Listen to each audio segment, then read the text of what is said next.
Second and third के बीच में रात में 3 तारीख के सुबह 12:30 बोले तो रात के 1 घंटे 12:00 के टाइम पे एक ऑटो में दो यंग बच्चे अनकॉन्शियस है चंद्रानगुट्टा ब्रिज के नीचे फारूक आजम मस्जिद के करीब में बोल के इन्फॉर्मेशन आया तो हमारे पुलिस स्टेशन से जाके वेरीफाई करने पे डाउट था कि वो लोग डेथ हो गया उनका बोल के इमीडिएटली एग्जामिन करके कंफर्म हो गया डेथ है बोल के और क्लूज टीम वालों को अदर्स को साइंटिफिक इन्वेस्टिगेशन करके तो डेड बॉडीज के आजू बाजू ऑटो में बैठ के थे ये लोग का इंतकाल हो गया या बाजू इंजेक्शन वायल्स और सिरिंज लगे हुए थे और इंजेक्शन लगे थे मार्क्स उनके हाथ पे दिख रहे थे तो इंजेक्शन के वजह से हो सकता बोल के आइडेंटिफाई करें बाद में बॉडी शिफ्ट करके माशी में लगा के पोस्टमार्टम कराए और सीसी कैमरा उनके साथ वाले लोगों को आइडेंटिफाई करके रीजन क्या है कैसा हुआ इंतकाल करके वेरीफाई करें उनके फादर की कंप्लेंट पे एफआईआर करके इन्वेस्टिगेशन करने के बाद ये दोनों का जिनका मौत हुआ दोनों का नाम है जहांगीर खान 25 ईयर्स है ऑटो ड्राइवर था ऑटो चलाता था पहाड़ी शरीफ में रहता था बालापुर का और एक आदमी जो इंतकाल हो गया है, सैयद इरफान 29 ईयर्स का है रियासत नगर का है ये दोनों और इनके दोस्तों को या नशा का आदत था या गांजा पीना या शराब पीना या टर्मन इंजेक्शंस लेना तो आदत था ये लोगों को वही आदत की वजह से उस दिन भी सेकंड के रात को भी इन्वेस्टिगेशन में पता चला कि रात में ये दो जने इरफान और अकरम इनका दोस्त है ये दोनों भी जो इंतकाल है उनके दोस्त हैं दोनों ये दोनों मिलके नाश्ता करके जहांगीर को कांटेक्ट करे थर्माइन इंजेक्शन है क्या लेंगे बोल के पूछे तो उनका पहचानत का कल्याण है उसको पूछ के मैं मालूम करके बोलता हूँ बोल के वो शिवा और कल्याण वो दोनों को कांटेक्ट करा करे तो फाइनली आकाश बोलने वाला जो थर्मल इंजेक्शन से इससे पहले मेडिकल लाइन में हॉस्पिटल में वार्ड बॉय का काम कर रहा था ये वो वहां से चोरी करके ये लोगों को थर्मल इंजेक्शन और वार्ड बॉय है उन्होंने मेडिकल लाइन में नॉलेज है जहाँ मिलते थर्मल इंजेक्शन एम्फेटामिन जिसे थर्मल इंजेक्शन ला के वो ज्यादा रेट में ये लोगों को बेचता था वो थर्मल इंजेक्शन नहीं है मेरे पास अलबत्ता दूसरा एनेस्थेटिक मेडिसिन है वो भी अच्छा काम करता है बोल के ये इंजेक्शन एथरेनियम बोल के इंजेक्शन का वायल का फोटो डाल के ये होना तो है मेरे पास 4 वायल है देता हूँ बोले तो ये लोग जाके जहांगीर और उसका दोस्त कल्याण जाके वो लोग कलेक्ट करके ला लिए और बाकी दोनों को कल्याण को और इसको इरफान को बुला लिए वो लोग भी 2 सिरंज लेके आए चारों बैठने के बाद इरफान एक सिरंज में इंजेक्शन फिल करके यहाँ मस्जिद के अपोजिट ब्रिज के नीचे ऑटो में बैठ के इरफान के ऑटो में बैठे वो लोग बैठ के उन्होंने एक इंजेक्शन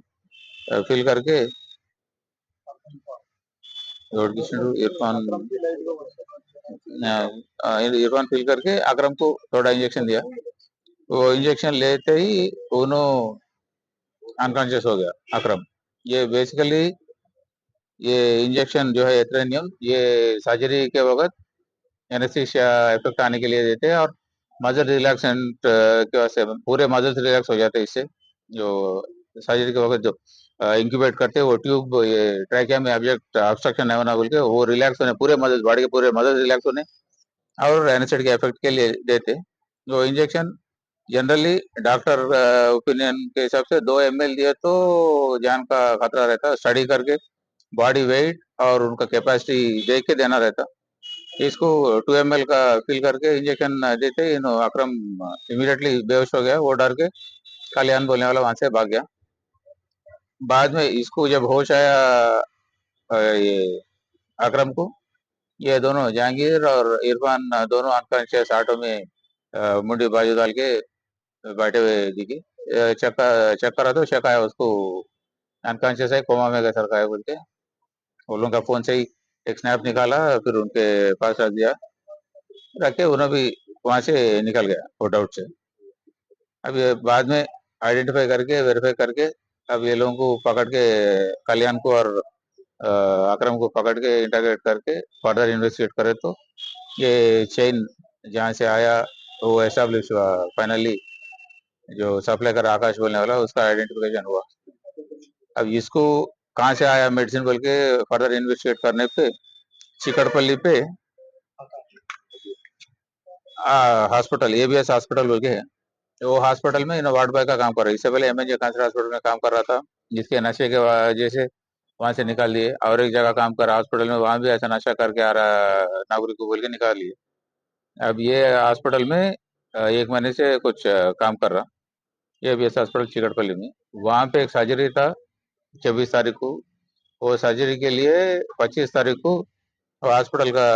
चेयरमैन न्यूरो सर्जन है जयपाल रेड्डी साहब बोल के, वो डॉक्टर ऑर्डर दिए तो उनका मैनेजमेंट जो देखता है मेडिसिन का, विकारुद्दीन बोल के,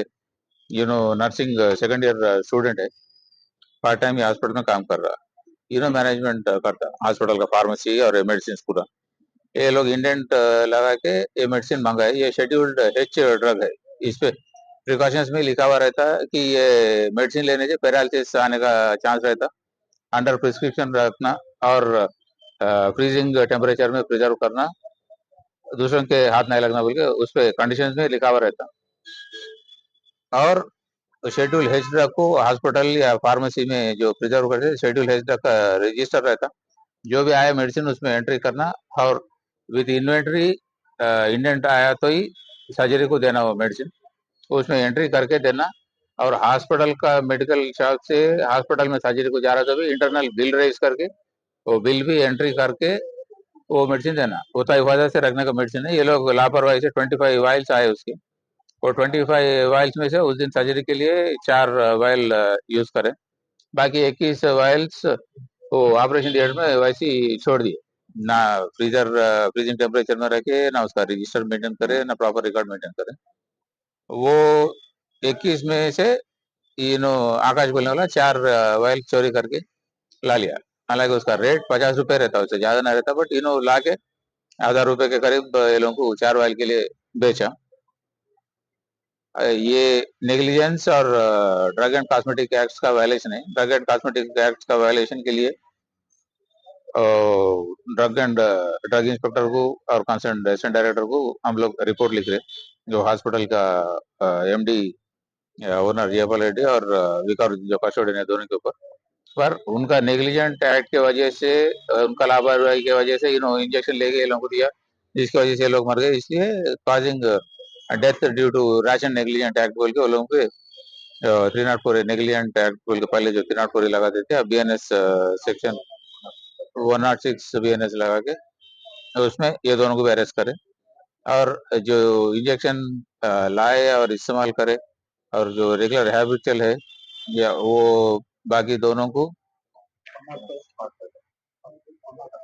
और इन्हें शिवशंकर और कल्याण दोनों को उसके लिए अरेस्ट कर रहे हैं। और आकाश जो एक्चुअल ला के बेचा, इसको भी, ये तीनों को अरेस्ट कर रहे हैं। ये लोगों को विदाउट इंटेंशन मारने का इंटेंशन रखे, मारने का इंटेंशन रखे नहीं करे, मगर मौत का वजह ये लोग बने ये इंजेक्शन ला के सप्लाई करके या एडमिनिस्टर करके बोल के वो लोग ऊपर भी culpable homicide not amounting to murder. कत्ल नहीं होता, बट इंटेंशन भी कत्ल का नहीं है, बट मौत के वजह ये लोग बने बोल के culpable homicide not amounting to murder. ये तीनों पे आकाश, शिवशंकर और कल्याण, ये तीनों पे वो केस लगाए। और हॉस्पिटल का ओनर और विकारुद्दीन पे नेग्लिजेंस काजिंग डेथ बोल के केस लगाए और पूरों को मैजिस्ट्रेट के सामने अब प्रोड्यूस कर रहे, अरेस्ट करके। आगे हॉस्पिटल पे ड्रग एंड कॉस्मेटिक एक्ट के तहत और ड्रग इंस्पेक्टर को भी रिपोर्ट लिख के उनका असिस्टेंट डायरेक्टर और ड्रग इंस्पेक्टर उनका डिपार्टमेंटल एक्शन भी वो लोग ले। थैंक। जहांगीर के पास 5 ml का मेरे पास सिरंज है, तो आते आते 2 ml के सिरंज तो ला लो बोल के उन्होंने फोन करके इसको बताया था, इरफान को बताया था। वो लोग यहाँ पहुंचे तक उसका 5 ml का सिरंज उन्हें लोड करके रख लिया था। पहले इसको एडमिनिस्टर कर दिए, अकरम को कर दिए। इन्हें बेहोश होके फिर होश में आए तक वो दोनों मर गए थे। वो वाइल सिरंज वहीं थे, लिहाजा 5 ml ले लिया उन्होंने जहांगीर। अब वो 2 ml काफी है डेथ काजोन के लिए। अब उन्होंने 5 ml का था, उन्होंने और इनो भी, इरफान भी ज्यादा क्वांटिटी लिए। कम अगर क्वांटिटी है 2 से ज्यादा ml भी है तो उनका बॉडी वेट और कंपोजिशन के हिसाब से कैलकुलेट करके देना रहता है एनेस्थिस्ट को। अब वो कैलकुलेशन नहीं है तो ओवरडोज की वजह से कोमा में जाके डेथ हो गया। नहीं, प्रीवियसली ऐसे केसेस तो नहीं है, बट दोनों के कन्फेशन में भी तो गांजा, शराब और मेफेटामीन इंजेक्शन से लेने के आदि है। वो जितने भी है पूरे शिवा शिवा है, आकाश है, और ये बाकी इन्हें कल्याण, और जो दोनों का इंतकाल हुए पांचों को भी ये शराब, गांजा और मेफेटामीन इंजेक्शन का आदत है। ये पहली बार इस्तेमाल करे। इसका इल्म ये लोगों को नहीं था कितना क्वांटिटी लेना, कैसा लेना, उसकी वजह से मौत हो गया।